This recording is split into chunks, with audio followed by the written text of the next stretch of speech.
നമ്മൾ മെറ്റീരിയൽസിൽ അടുത്തത് വരുന്നതാണ് എന്ത്? Plaster of Paris. നമുക്ക് എല്ലാവർക്കും അറിയാവുന്ന ഒരു മെറ്റീരിയലാണ് എന്ത്? പ്ലാസ്റ്റർ ഓഫ് പാരീസ് കേട്ടോ.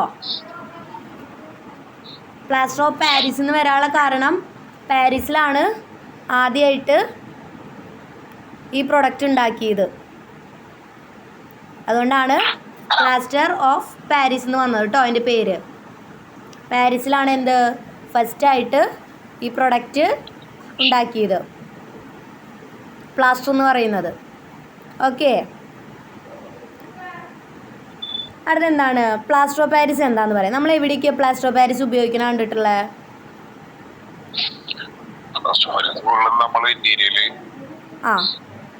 ഇന്റീരിയർ ഡെക്കറേറ്റീവ് പർപ്പസിന് വേണ്ടി നമ്മൾ യൂസ് ചെയ്യും.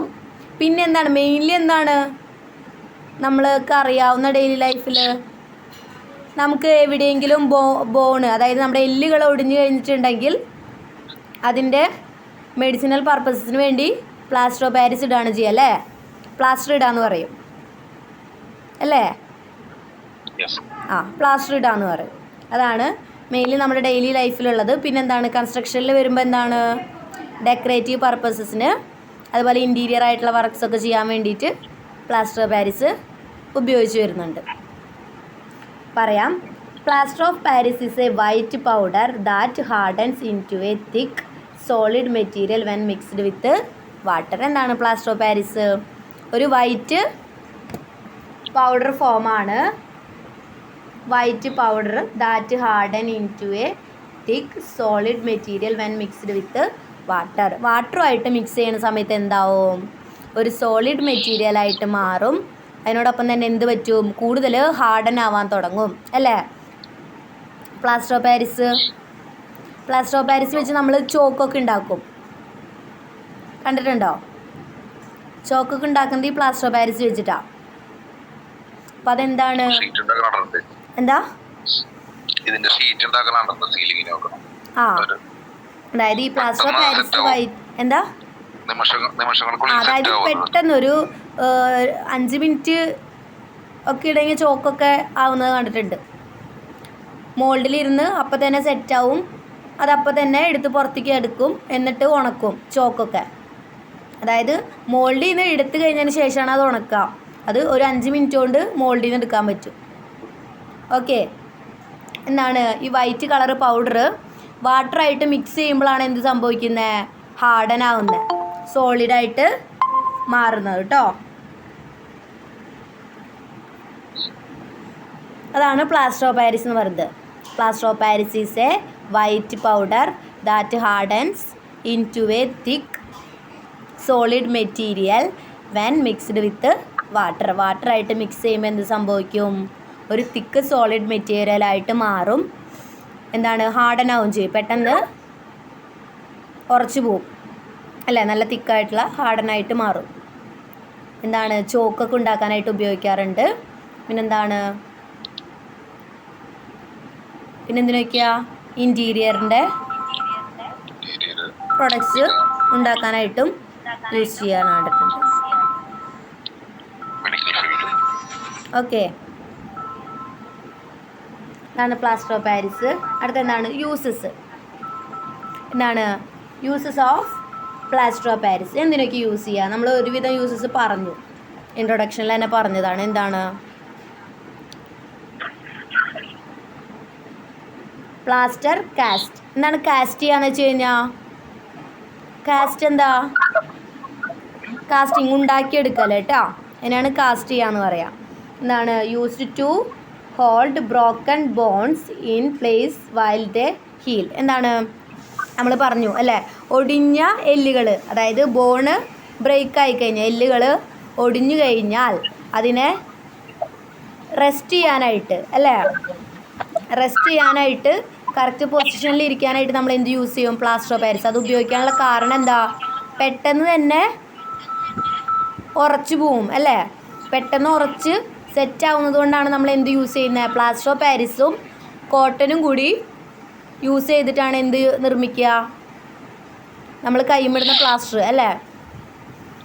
കോട്ടൺ തുണിയും പ്ലാസ്റ്റർ ഓഫ് പാരീസും പ്ലാസ്റ്റർ ഓഫ് പാരീസ് വാട്ടറിൽ മിക്സ് ചെയ്തിട്ട് ഒരു ഫോം ഉണ്ടാക്കി വെക്കും. അതിൽ കോട്ടൺ ഡിപ്പ് ചെയ്തിട്ടാണ് എന്ത് നമ്മുടെ കയ്യുമ്മയും കാലുമൊക്കെ ബോൺസ് ബ്രേക്ക് ആയി കഴിഞ്ഞിട്ടുണ്ടെങ്കിൽ പ്ലാസ്റ്റർ ഇടുന്നത്. അപ്പോൾ ഫസ്റ്റ് യൂസ് എന്താണ്? Plaster cast. അതിപ്പോൾ നമ്മുടെ ബോണുകൾ ഒടിഞ്ഞത് തന്നെ ആവണമെന്നില്ല. എന്തെങ്കിലും ഇപ്പോൾ നമ്മുടെ എന്തെങ്കിലും മോഡൽസ് ഉണ്ടാക്കിയെടുക്കണം എന്ന് വിചാരിക്കുക. അപ്പോഴും നമ്മൾ എന്താ ചെയ്യുക? ഇതേ പർപ്പസാണ് ചെയ്യുക അല്ലേ? എന്തിൻ്റെയെങ്കിലും മോൾഡ് ഉണ്ടാക്കിയെടുക്കണമെങ്കിൽ എന്ത് ചെയ്യും? പ്ലാസ്റ്റർ ഓഫ് പാരീസ് അതിൽ അപ്ലൈ ചെയ്ത് കൊടുക്കും. പെട്ടെന്ന് തന്നെ അതെന്താവും? സെറ്റാവും.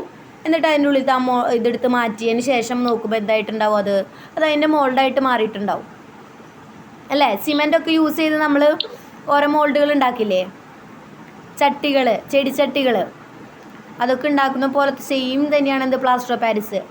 സിമെൻറ്റും പ്ലാസ്റ്റർ ഓഫ് പാരീസും തമ്മിലുള്ള വ്യത്യാസം എന്താണ്? പെട്ടെന്ന് തന്നെ എന്തായിട്ട് മാറും? സെറ്റിംഗ് ആവും. ആര്? Plaster of Paris. സിമെൻറ്റിനെക്കാട്ടും പെട്ടെന്ന് നിമിഷ നേരം കൊണ്ട് സെറ്റിംഗ് ആവും. ഓക്കെ. പിന്നെന്താണ് സെക്കൻഡ് വൺ? ഡെക്കറേറ്റീവ് മോൾഡിങ്സ്. അതാണ് കുറച്ചും കൂടി ഇൻറ്റീരിയർ വർക്കുകൾ വരിക കേട്ടോ. Used to create cornices, ceiling roses and other decorative elements. എന്താണ് നേരത്തെ സനിമോൻ പറഞ്ഞതുപോലെ സീലിങ്ങിൻ്റെ അല്ലേ? സീലിങ്ങിൻ്റെ ഷീറ്റുകളൊക്കെ അത് നമ്മുടെ എക്സ്ട്രാ വർക്കുകൾ വരുന്നതാണ് അല്ലേ? ഡെക്കറേറ്റീവ് പർപ്പസസ് വരുന്നതാണ്. എന്താണ്? Create cornices, ceiling roses and other decorative elements. ഡെക്കറേറ്റീവായിട്ട് ചെയ്യാനായിട്ടുള്ളത്. ക്ലിയർ അല്ലേ? അടുത്ത എന്താണ് വരുന്നത്? Art and craft. Art and craft നമ്മളിപ്പോൾ വീഡിയോസിലൊക്കെ കുറേ കണ്ടിട്ടുണ്ടായിരിക്കും. ഈ പ്ലാസ്റ്റർ ഓഫ് പാരീസ് യൂസ് ചെയ്തിട്ട് എന്ത് ചെയ്യുന്നത്? ഓരോ ആർട്ടുകൾ ചെയ്യുന്നത്, ക്രാഫ്റ്റ് വർക്കുകളൊക്കെ ചെയ്യുന്നത്. യൂസ്ഡ് ഇൻ എ എന്താ കുറേ മോഡൽസൊക്കെ ഉണ്ടാക്കാനായിട്ട്. Used in A variety of workshop, art room and home projects അല്ലേ? നമ്മൾ ആർട്ട് ചെയ്യാനൊക്കെ ആയിട്ട് ക്രാഫ്റ്റിന് വേണ്ടിയിട്ട് യൂസ് ചെയ്യും.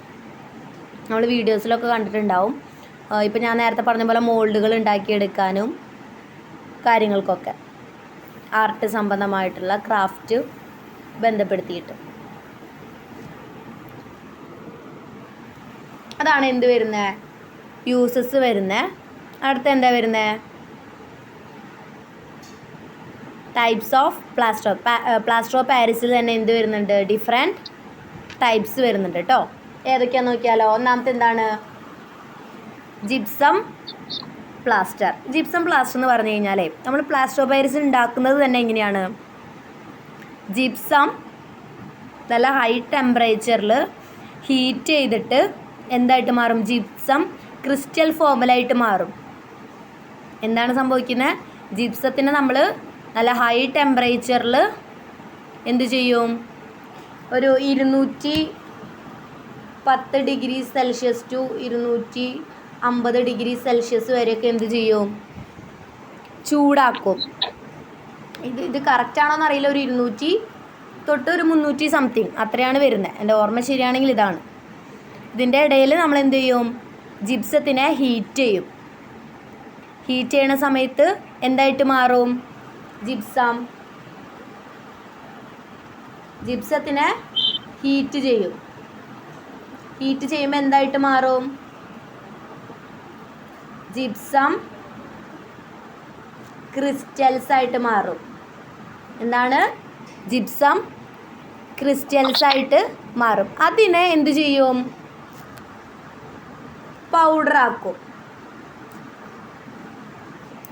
ജിപ്സം ക്രിസ്റ്റൽസിനെ പൗഡേർഡ് ഫോം ആക്കും. അങ്ങനെയാണ് നമ്മൾ എന്ത് ചെയ്യുന്നത്? പ്ലാസ്റ്റർ ഓഫ് പാരീസ് തന്നെ ഉണ്ടാക്കുന്നത് കേട്ടോ. പ്ലാസ്റ്റർ ഓഫ് പാരീസ് എങ്ങനെ ഉണ്ടാക്കുന്നത്? നമ്മൾ പറഞ്ഞു നേരത്തെ വൈറ്റ് പൗഡറാന്ന് പറഞ്ഞു. ഇത് ഉണ്ടാക്കുന്നത് എങ്ങനെയാണ്?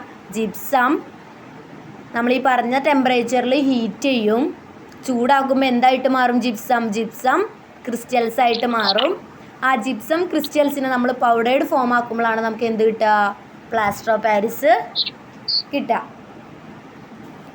അപ്പോൾ ഇതിലെന്താണ്? ജിപ്സമാണ് ഏറ്റവും മോസ്റ്റ് ഇമ്പോർട്ടൻ്റ് ആയിട്ടുള്ള പാർട്ടിക്കിൾ പ്ലാസ്റ്റർ ഓഫ് പാരീസിൽ കേട്ടോ. അപ്പോൾ എന്താണ്? ജിപ്സം പ്ലാസ്റ്റർ ഉണ്ട്, അതുപോലെ തന്നെ എന്താണ് ക്ലേ പ്ലാസ്റ്റർ ഉണ്ട്. അത് എന്തായിരിക്കും? ക്ലേ ആയിരിക്കും അതിലെ ഇമ്പോർട്ടൻ്റ് ആയിട്ടുള്ള പാർട്ടിക്കിൾ വരുന്നത്. അടുത്ത എന്താണ്? ലൈമ് മിക്സ് ചെയ്തിട്ടുള്ള പ്ലാസ്റ്റർ ഓഫ് പാരീസ്. പിന്നെന്താണ്? സിമെൻറ്റ് പ്ലാസ്റ്റർ സിമെൻറ്റ് യൂസ് ചെയ്തിട്ട് വരുന്ന പ്ലാസ്റ്റർ. സിമെൻറ്റ് പ്ലാസ്റ്റർ പാരീസൊക്കെ യൂസ് ചെയ്യുന്നുണ്ടായിരിക്കുമല്ലോ. സിമെൻറ്റ് പ്ലാസ്റ്റർ ഓഫ് പാരീസാണ് നമ്മൾ കൂടുതൽ യൂസ് ചെയ്യുക. അതുപോലെ ജിപ്സോ കേട്ടോ. ഇപ്പോൾ ലേറ്റസ്റ്റ് ആയിട്ട് എന്താ നിലവിൽ നമ്മൾ സിമന്റ് പ്ലാസ്റ്ററാണ് ഉപയോഗിക്കുന്നത്. ജിപ്സം പ്ലാസ്റ്ററും ഉപയോഗിക്കുന്നുണ്ട് അല്ലേ? അതെ, ജിപ്സം പ്ലാസ്റ്ററും സിമെൻറ്റ് പ്ലാസ്റ്ററാണ് ഇപ്പോൾ കോമൺലി ഇപ്പോൾ യൂസ് ചെയ്ത് വരുന്നത്, കണ്ടുവരുന്നത്. മറ്റേതൊന്നും രണ്ടും യൂസ് ചെയ്യുന്നില്ല. അതുപോലെ ഹീറ്റ് റെസിസ്റ്റൻറ്റ് പ്ലാസ്റ്ററുകളും യൂസ് ചെയ്യുന്നുണ്ട്, ഇപ്പോൾ അവൈലബിൾ ആയിട്ട് വരുന്നുണ്ട്. ഹീറ്റ് റെസിസ്റ്റൻറ്റ് പ്ലാസ്റ്റർ ഓഫ് പാരീസും ഈ സിമെൻറ്റും ലൈമൊക്കെ പോലെ തന്നെ ഒരു ചൂടുണ്ടാവും പ്ലാസ്റ്റർ ഓഫ് പാരീസിനും. അതും കൈ കൊണ്ട് യൂസ് ചെയ്ത് കഴിഞ്ഞാൽ പൊള്ളലുകൾ വരും. പക്ഷെ സിമെൻറ്റിൻ്റെ ഒന്നും അത്രയ്ക്കില്ലെങ്കിലും എന്താണ് ഹാംഫുള്ളാണ് നമ്മൾ വേറെ ഗ്ലൗസ് ഒന്നും ഇടാതെ യൂസ് ചെയ്ത് കഴിഞ്ഞാൽ. എന്താണ് പ്ലാസ്റ്റർ ഓഫ് പാരീസും ഇതുപോലെ പറഞ്ഞ പോലെ ഒരു ബൈൻഡിങ് മെറ്റീരിയലായിട്ട് യൂസ് ചെയ്യുന്നതാണ്.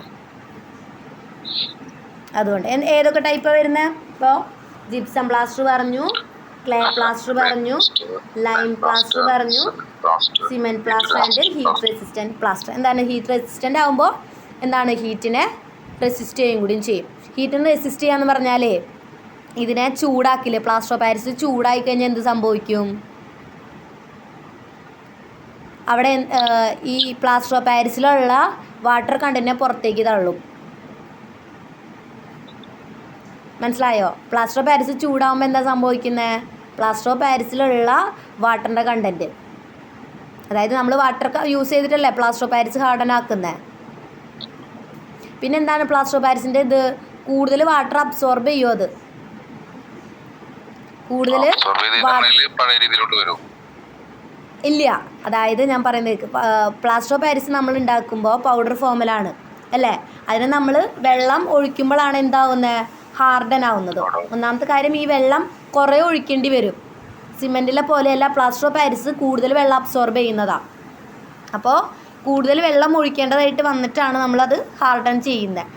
അങ്ങനെ നമ്മൾ ക്രിയേറ്റ് ചെയ്ത് വെച്ച് എന്തെങ്കിലും ഇപ്പോൾ വോളിലോ അങ്ങനെ എന്തെങ്കിലും പ്ലാസ്റ്റർ ഓഫ് പാരീസ് അപ്ലൈ ചെയ്തിരിക്കുകയെന്ന് വിചാരിക്കും. ആ ഭാഗം ഹീറ്റ് ആവുമ്പോൾ എന്ത് സംഭവിക്കും? ആ പ്ലാസ്റ്റർ ഓഫ് പാരീസിലുള്ള വെള്ളത്തിന് പ്ലാസ്റ്റർ ഓഫ് പാരീസ് പുറത്തേക്ക് തള്ളാൻ തുടങ്ങും. വാട്ടറിന് അങ്ങനെ തള്ളുമ്പോൾ എന്താ സംഭവിക്കുക? ഹീറ്റ് കുറയും. അതാണ് അവിടെ നടക്കുന്ന പർപ്പസ് ഹീറ്റ് റെസിസ്റ്റൻറ്റ് പ്ലാസ്റ്ററിൽ കേട്ടോ. ഹീറ്റിന് അങ്ങനെയാണ് റെസിസ്റ്റ് ചെയ്യുന്നത്. നിങ്ങൾ അത് എഴുതേണ്ട ആവശ്യമൊന്നുമില്ല. ഹീറ്റ് റെസിസ്റ്റൻറ്റ് പ്ലാസ്റ്ററുകൾ ഉണ്ടെന്ന് മാത്രം എഴുതിയാൽ മതി. ഞാനത് എങ്ങനെയാണ് അതിൻ്റെ ആപ്ലിക്കേഷൻ നടക്കുന്നതെന്നുള്ളത് പറഞ്ഞു തന്നുള്ളൂ. ഓക്കെ, അപ്പോൾ ഇത്രയാണ് നമ്മുടെ ഫസ്റ്റ് മൊഡ്യൂളിലെ മെറ്റീരിയൽസിൽ വരുന്നത്. അപ്പോൾ നമ്മുടെ ഫസ്റ്റ് മൊഡ്യൂൾ ട്രേഡിൻ്റെ കംപ്ലീറ്റ് ആവാണ്. ഇതൊരു വലിയ മൊഡ്യൂളായിരുന്നു ഫസ്റ്റ് മൊഡ്യൂൾ. പിന്നെ രണ്ടാമത്തെ മൊഡ്യൂൾ ഭയങ്കര ചെറിയ മൊഡ്യൂളാണ്. 2ഉം 3ഉം ഭയങ്കര ചെറിയ മൊഡ്യൂളുകളാണ്. ഓക്കെ, 2ഉം 3ഉം വരുന്നത് നമ്മുടെ ചെറിയ മൊഡ്യൂളുകളാണ് വരുന്നത്. അപ്പോൾ ഇതായിരുന്നു ഏറ്റവും വലിയ മൊഡ്യൂൾ. അപ്പോൾ അതൊരു വിധം നമ്മൾ കംപ്ലീറ്റ് ചെയ്തു. അടുത്ത എന്താണ്? മൊഡ്യൂൾ 2 ആണ് കേട്ടോ വരുന്നത്. മൊഡ്യൂൾ 2 എന്താണ്?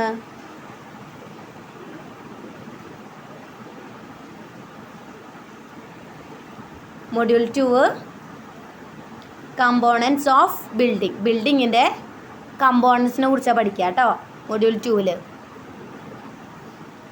അതിൽ തന്നെ നമ്മൾ കവർ ചെയ്യുന്ന പൊസിഷൻസാണ് എന്ത്? ഫൗണ്ടേഷൻ ഉണ്ടാവും, masonry, arches, dam proof, door and Windows. ഈ ഒരു 5 ടോപ്പിക്ക് നമുക്ക് അതിൽ കവർ ചെയ്യാനുള്ളൂ. പെട്ടെന്ന് തീരും. അതായത് ഫസ്റ്റ് മൊഡ്യൂളിൻ്റെ ഏകദേശം പകുതിയോളം ഉള്ളൂ. നമ്മളൊരു മാസത്തിലൊക്കെ അത് കവർ ചെയ്ത് പോവും. 1 മാസം കൊണ്ടൊക്കെ നമ്മളത് സെക്കൻഡ് മൊഡ്യൂള് നമ്മൾ കവർ ചെയ്ത് പോകും. സിമ്പിളായിട്ട് പെട്ടെന്ന് തീരുന്നതാണ്. ഓക്കെ, അപ്പോൾ ഇത്രത്തോളമാണ് നമ്മൾ സെക്കൻഡ് മൊഡ്യൂളിൽ കവർ ചെയ്യാനുള്ളത്. സെക്കൻഡ് മൊഡ്യൂളിൻ്റെ പേരെന്താ? Components of building. ഇത് നിങ്ങൾക്ക് കുറച്ചും കൂടി എളുപ്പമായിരിക്കും. കാരണം കൺസ്ട്രക്ഷൻ ഫീൽഡിൽ വർക്ക് ചെയ്യുന്ന കാരണം നമ്മൾ ഡെയിലി കാണുന്ന കമ്പോണൻസ് ആണ്. കണ്ടോ, എന്താണ്? ഫൗണ്ടേഷൻ ഉണ്ട്. ഫൗണ്ടേഷൻ കോൺക്രീറ്റ് ആദ്യം വരും, PCC വരും, പിന്നെന്താണ്? ഫൗണ്ടേഷൻ, പിന്നെ മുകളിലേക്ക് ബേസ്മെൻറ്റ് ഉണ്ട്, ഗ്രൗണ്ട് ലെവലിലെ മുകളിലേക്ക് എന്തുണ്ട്? പ്ലിന്ത് ഉണ്ട്, പിന്നെ എന്ത് വരും? സാൻഡ് ഫില്ലിങ്, ഫ്ലോറിൻ്റെ കോൺക്രീറ്റ്, ഫ്ലോർ ഫിനിഷുകൾ, ഡാം പ്രൂഫ് കോഴ്സുകൾ ചെയ്ത് കൊടുക്കും. ഡോറ് വരുന്നുണ്ട്. ഡോർ വരിക എന്ന് വെച്ചാൽ ഡോറിൻ്റെ ഇൻക്ലൂഡഡ് ആയിട്ട് എന്തുണ്ടാവും? വാൾ ഉണ്ടാവും അല്ലേ? ലിൻഡലുണ്ട്. അതിൻ്റെ മുകളിലേക്കും ബ്രിക്ക് മേസൺറി വരുന്നുണ്ട്. പിന്നെ എന്താണ് വരുന്നത്? റൂഫ് സ്ലാബ് വരുന്നുണ്ട്.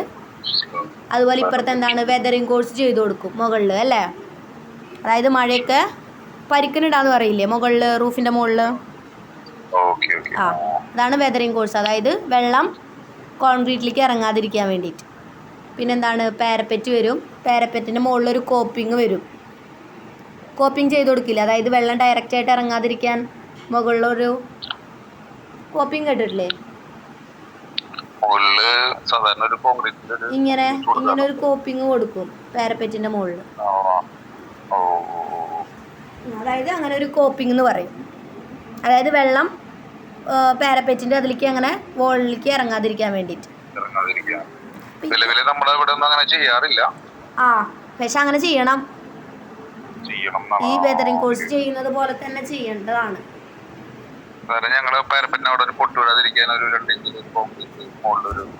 ആ, അതായത് നമ്മൾ ഈ മെയ്സൺറി ചെയ്യുന്ന പോലെ ഒരു പരിക്കനിട്ട് കൊടുക്കാറുണ്ട്. അത് ശരിക്കും അങ്ങനെയല്ല, അതായത് പുറത്തേക്ക് ഇങ്ങനെ വെക്കണം. കണ്ടോ ഇതിൽ കാണിച്ചിട്ടുള്ള പോലെ? അതങ്ങനെ വെള്ളം അങ്ങനെ കുത്തനെ ഇറങ്ങാതിരിക്കാൻ വേണ്ടിയിട്ട്. ഇപ്പം ഇതിലിപ്പോൾ വെള്ളം എന്ത് സംഭവിക്കും? അതുമ്പോൾ നിൽക്കാതെ താഴത്തേക്ക് പൊക്കോളും വെള്ളം മൊത്തം അല്ലേ? ആ വോളും, അതായത് നമ്മൾ ബ്രിക്ക് വെച്ചിട്ടാണല്ലോ ചെയ്യുക, മെയ്സൺറി വർക്ക് തന്നെയാണല്ലോ ഈ പാരപ്പറ്റും ചെയ്യുന്നത്. അപ്പം എന്താണ്? മഴവെള്ളം ഡയറക്റ്റായിട്ട് ഇറങ്ങാനുള്ള ചാൻസ് കൂടുതലായിരിക്കും അല്ലേ? അപ്പോൾ അതങ്ങനെ ഇറങ്ങാതിരിക്കാൻ വേണ്ടിയിട്ട് മറ്റേ നമ്മൾ ചെയ്തു കൊടുക്കുന്ന സാധനം കറക്റ്റ് ഈ വോളിൻ്റെ അതേ ലെവലാണെങ്കിൽ വെള്ളം ഇറങ്ങാനായിട്ടുള്ള സാധ്യത കൂടുതലായിരിക്കും. ഇങ്ങനെ വെക്കുമ്പോൾ എന്താണ് പ്രത്യേകത? മുകളിൽ നിന്ന് വെള്ളം വരുന്നത് അത് ഒലിച്ച് പൊക്കോളും. വെള്ളം ഒന്നും തന്നെ എൻ്റെ മുകളിൽ നിൽക്കില്ല. അപ്പോൾ ഇത്രയാണ് നമുക്ക് ഈ മൊഡ്യൂളിൽ കംപ്ലീറ്റ് ചെയ്യാനായിട്ടുള്ളത്. പെട്ടെന്ന് തീരുന്ന ഒരു മൊഡ്യൂളാണ്. നിങ്ങൾക്ക് ഈ പെട്ടെന്ന് പഠിക്കാൻ പറ്റുന്ന ഒരു ടോപ്പിക്കാണ്. മെറ്റീരിയൽസ് എന്ന് പറഞ്ഞു കഴിഞ്ഞിട്ടുണ്ടെങ്കിൽ നിങ്ങൾ മെറ്റീരിയൽസ് കാണുന്നുണ്ടെങ്കിലും അതിൻ്റെ പിന്നാമ്പുറത്തേക്കുള്ള കഥകളൊന്നും ചിലപ്പോൾ അറിയണമെന്നില്ല. അതാണ് ഈ മൊഡ്യൂള് കുറച്ച് ബോറിങ്ങും, അതായത് കഴിഞ്ഞ മൊഡ്യൂൾ കുറച്ച് ബോറിങ്ങൊക്കെ ആയിട്ട് തോന്നിയിട്ടുണ്ടാവുക. ഇത് കുറച്ചും കൂടി നിങ്ങൾക്ക് ഇൻട്രസ്റ്റിംഗ് ആയിരിക്കും. കാരണം നിങ്ങൾക്ക് അറിയുന്ന എന്നും ഡെയിലി ലൈഫിൽ കാണുന്നതാണ് കേട്ടോ. ഓക്കെ അല്ലേ? അപ്പോൾ അടുത്ത ക്ലാസ് തൊട്ട് സെക്കൻഡ് മൊഡ്യൂൾ സ്റ്റാർട്ട് ചെയ്യാം. ഇടയിൽ നമുക്ക് മാത്സും സയൻസും എടുത്തു പോവാം കേട്ടോ. എന്താ?